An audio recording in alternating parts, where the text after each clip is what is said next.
जोड़ो सोचो। और 72 से मेरी उम्र उस समय 6-7 साल की थी, बहुत छोटा था। और उतनी उम्र से और 94 तक मुझको गुरुजी ने नहीं छेड़ा।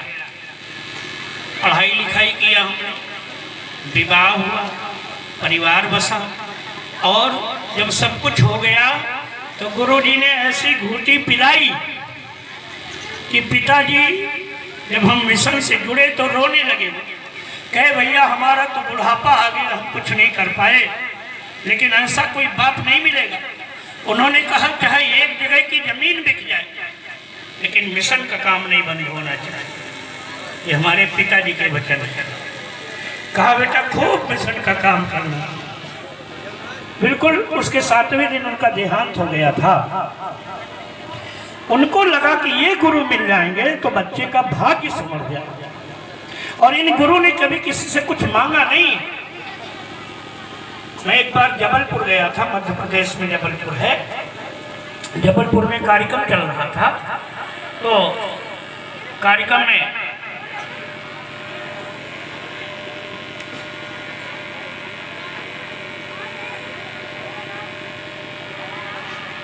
हे बहन जी बाहर क्यों नहीं मांगे? बोलिए अब की भगवान की जय। बच्चे से बात कर रही हो, तुम कुछ सुन लोगी तो तुम्हारे भी कपाट खुल जाएंगे दिमाग के। तो मैं निवेदन कर रहा था कि जबलपुर में मैं गया तो जबलपुर में एक बाबूजी आए। बिल्कुल अंत में कार्यक्रम समाप्त हो गया तो अंत में आए डंडा टेकते हुए। तो उन्होंने कहा भैया आप लोग हमारे घर नहीं चलोगे? तो हमने कहा बाबूजी चलेंगे। तो कहा कई बजे आओगे? मैं गाड़ी भेज दूँ। तो मैंने कहा बाबूजी 4 बजे आएंगे। मैंने सोचा 4 बजे जाऊंगा और बातचीत करके लौट के तुरंत आके कार्यक्रम शुरू कर दूंगा। तो 4 बजे उन्होंने अपने बेटे को भेजा। हम लोग गए तो उनके हम मशीनों से जेवर बनाया जाए, इतने बड़े बड़े। अरे चौराहे पर 8 दुकानें जेवरात की थी, गहनों की, इतनी बढ़िया। उनके यहाँ चांदी के गिलास में पानी पीने को हम लोगों को दिया। और लेकिन हम लोग गए तो जहाँ जिस गद्दी पर उनका बड़ा लड़का बैठा था उसके ऊपर देखा केवल गुरु जी का फोटो लगा, केवल गुरु जी का। तो हमने पहले ही सोचा हम लोग 3-3 फोटो लगाते हैं, तो इन्होंने एक ही लगाया है गुरु जी का केवल। तो मैं कुछ बोला नहीं। फिर लोगों को उन्होंने कहा भैया चलो घर में बैठो। घर में बुला ले गए कमरे में। तो कमरे में जहाँ मैं बैठा वहाँ भी केवल गुरु जी का फोटो लगा। अब मेरे मन में आया कि बात क्या है।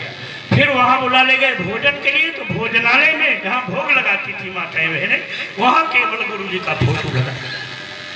और उसके बाद फिर जब चलने लगे हम तो उन्होंने कहा भैया हमारी पूजा स्थली देख लीजिए जहाँ हम पूजा करते हैं। तो हम वहाँ गए तो वहाँ तो मैंने सोचा कि वहाँ तो 3 फोटो लगे होंगे। वहाँ मैं गया तो वहाँ भी केवल गुरु जी का फोटो लगा।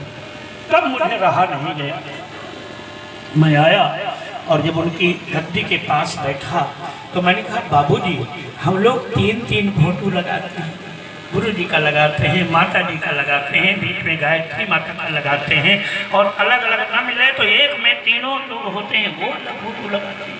और आपके यहाँ जहाँ देखो वहाँ आप केवल एक फोटो लगाए हो। तो रोने लगे।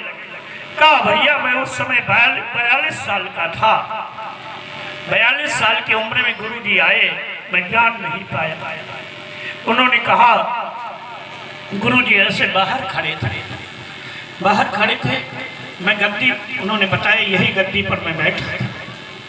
इतने में हुआ ये कि जब भीड़ बहुत थी, लोग चले गए, कुछ फुर्सत मिली तो मैंने देखा बड़ी देर से बाबूजी खड़े हैं।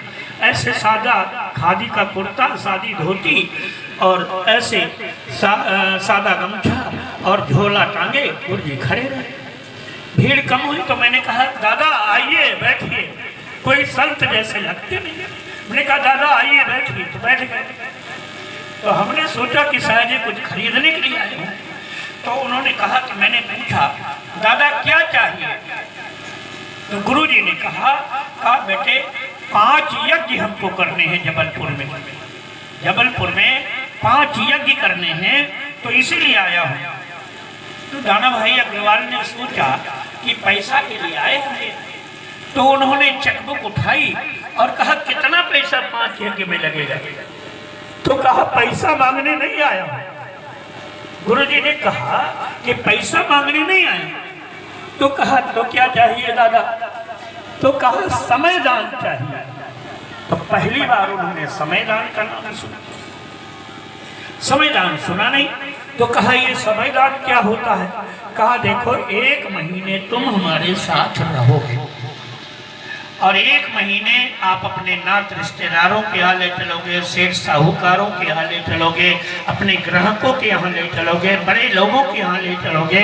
हम उनसे संपर्क किया जाएगा, पैसा मांगा जाएगा और मांग करके यज्ञ करना। तो दाना भाई अग्रवाल ने कहा बाबूजी मैंने किसी से मांगा नहीं है कुछ, मैं मांग नहीं पाऊंगा। तो गुरुजी ने कहा तू मत मांगना, मैं मांग लूंगा।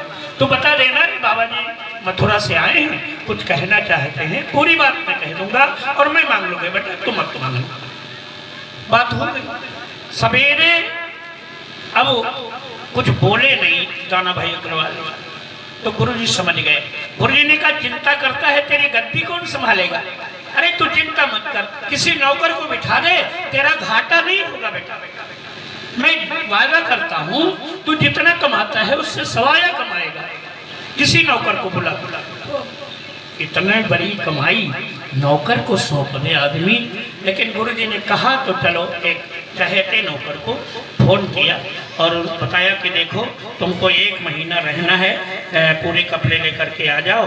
वो आ गया, पूरा गद्दी पर उसको बिठा दिया, सब सौंप दिया और सवेरे 4 पहिए का वाहन निकालने लगे। तो गुरुजी ने कहा बेटा 4 पहिए की गाड़ी क्यों निकालने? अरे कहा गुरुजी दादाजी चल, गुरुजी नहीं जानते थे। कहा दादाजी चलना है ना तो इसलिए निकाला। कहा 4 पहिए की गाड़ी से चलेगा, 2 लोगों को चलना है, इतना पेट्रोल क्यों खर्च करेंगे? बाइक नहीं है क्या?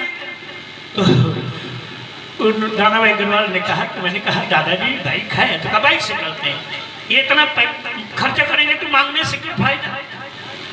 तो दाना भाई अग्रवाल ने बाइक निकाली, 1 महीना गुरुजी के साथ रहे, खूब पैसा इकट्ठा हुआ, सारे 5 यज्ञों की तारीख निश्चित हुई, 5 यज्ञ हुए, पैसा बहुत बचा। लेकिन गुरुजी पैसा हाथ में लेते नहीं थे। पैसा जो था दाना भाई अग्रवाल रखते थे, बता रहे थे हम रखते थे, हिसाब किताब हम रखते थे, लोगों को हम जोड़ते थे, सारा काम हम करते थे। गुरुजी ने कुछ नहीं, 1 पैसा गुरुजी ने नहीं छुआ। तो हम जो पैसा बचता जाता था वो इकट्ठे करके हम रखते जाते थे। अब ये हुआ गुरुजी को सवेरे जाना है, सवेरे पैसेंजर ट्रेन से गुरुजी ने कहा मैं जाऊंगा।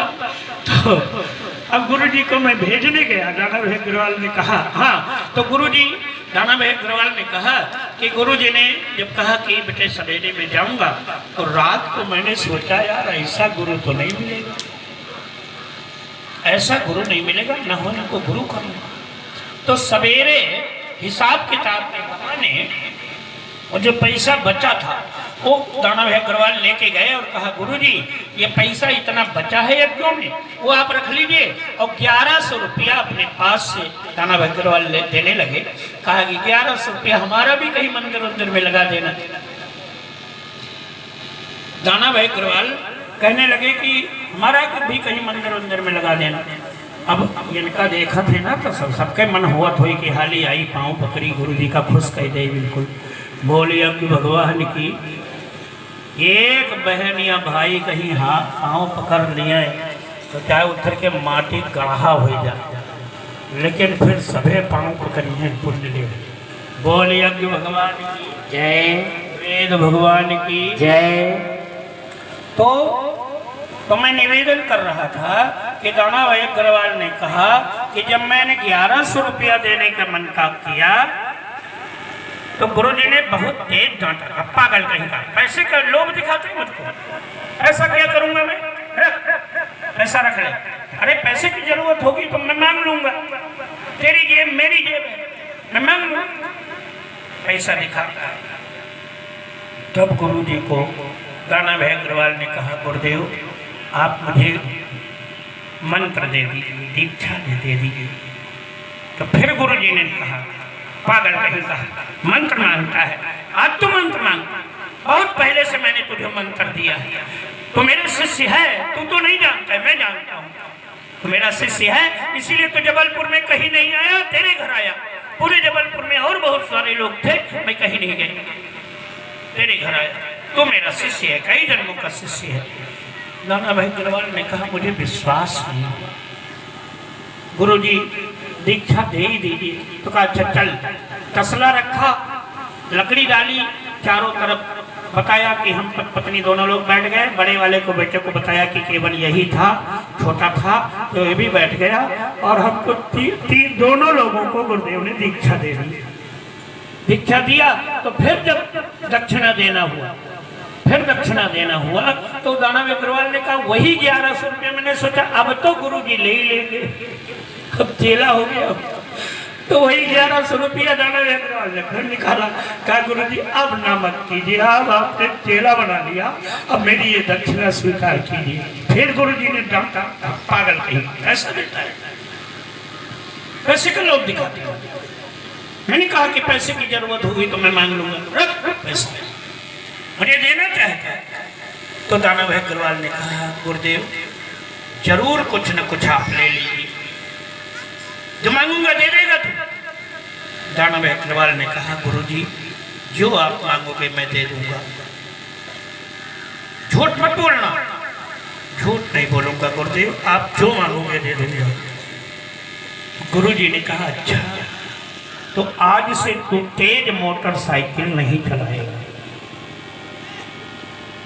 दानव अग्रवाल ने कहा कि मैं हंसने लगा। मैंने कहा गुरु जी ये भी कोई बात हुई, अरे आपको यही कहना था तो आप ऐसे ही कह देते, इतनी बड़ी भूमिका बना के मंत्र दीक्षा दे करके और फिर ये आप दक्षिणा में मांग रहे हो, मोटरसाइकिल तेज नहीं चला। कहा जो मैंने कह दिया याद रखना, भूलना मत। इतना कह करके दानव अग्रवाल ने कहा मैंने झोला वोला उठाया और गुरु जी को प्लेटफार्म पर लेकर के गया, और ट्रेन में बिठा दिया, गुरु जी चले गए। ठीक 1 महीने 6 दिन के बाद दानव अग्रवाल ने कहा कि मैं मोटरसाइकिल से जा रहा था, मोटरसाइकिल से जा रहा था, अचानक मुझको पता नहीं चला, सामने से लोड ट्रक आ रहा था, पीछे से 4 पहिए की कोई गाड़ी आ रही थी, पता नहीं कब मेरी मोटरसाइकिल ट्रक के नीचे चली गई। एक कोई सफेद कपड़े में बूढ़ा आदमी मेरे हाथ को पकड़कर झटक कर मुझे फेंक दिया, मैं बहुत दूर गिरा, बेहोश हो गया। ट्रक पर मोटरसाइकिल पर ट्रक चढ़ गया, मोटरसाइकिल चूर चूर हो गई, चारों तरफ हल्ला हो गया, दानव अग्रवाल का एक्सीडेंट हो गया, एक्सीडेंट हो गया। मैं बेहोश पड़ा था, चारों तरफ लोग मुझे घेर लिए, हल्ला होने लगा। बड़ी देर बाद जब मुझे होश आया तो लोग मुझे लाद कर हॉस्पिटल ले गए थे, और हॉस्पिटल में मैं लेटा था, चारों तरफ लोग खड़े थे। डॉक्टर बार बार मुझसे पूछ रहे थे कहीं कोई दर्द तो नहीं हो रहा, कोई पीड़ा तो नहीं हो रही है। उन्होंने कहा, मैंने कहा गुरु डॉक्टर साहब कुछ पीड़ा नहीं हो रही है। बार बार मेरे अंगों का चेकअप हो रहा था, कहीं कोई टूटा फूटा नहीं था। गुरुजी दानव अग्रवाल ने कहा कि मैं हॉस्पिटल में रात भर रोता रहा। सवेरे डॉक्टर साहब ने फिर चेकअप किया और मुझे घर भेज दिया। किसी प्रकार दिन बीता, रात बीती, और फिर मैं तीसरे दिन मथुरा चला गया। और जैसे नीचे हाल में मैं बैठा, ऊपर से एक आदमी आया, उसने कहा कोई जबलपुर से आया है। दानव अग्रवाल ने कहा मैं खड़ा हूँ। उसने कहा गुरु जी बुला रहे। मैं ऊपर गया, गुरु जी कुछ लिख रहे थे और गुरुजी ने कलम रख दिया, मेरी ओर देखा, कब पागल कहीं का। मैंने कहा था तेज मोटरसाइकिल नहीं चलाना, मोटरसाइकिल तूने चलाया है और खामियाजा मुझे भुगतना। और जब जान के टायर के मोटे मोटे निशान गुरुदेव ने दिखाए, दाना भाई अग्रवाल ने कहा कि तब मैं हैरान रह गया। मैं अकेले में बैठकर बहुत रोया। ऐसे गुरु इस धरती पर मित्र बहुत पहली बार आप लोगों ने सुना। गुरु तो आत्म बहुत खड़े बहुत हैं। गुरु खड़े बाजार में बच्चा मंत्र ले स्वर्ग जाओ चाहे नरक में धोती कुर्ता देव। आज गुरुओं का व्यापार चलता है, गुरु और तेरे का व्यापार है। लेकिन ऐसे गुरु बड़े नसीब से प्राप्त होता है।